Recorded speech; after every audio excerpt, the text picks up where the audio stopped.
بسم الله الرحمن الرحيم.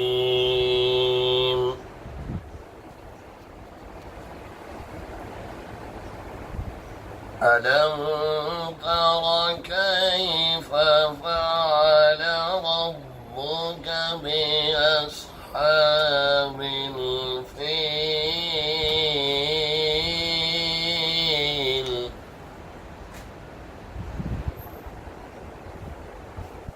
ألم يجعل كيدهم في تضليل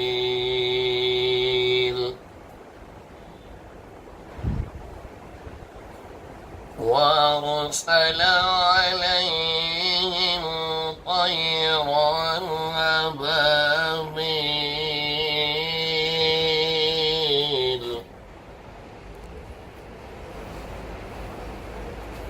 ترميهم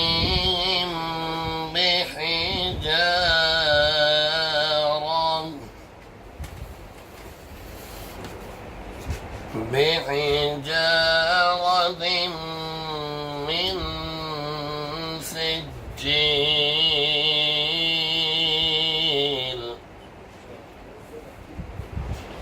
فجعلهم كعصف مأكول. آمنت بالله صدق الله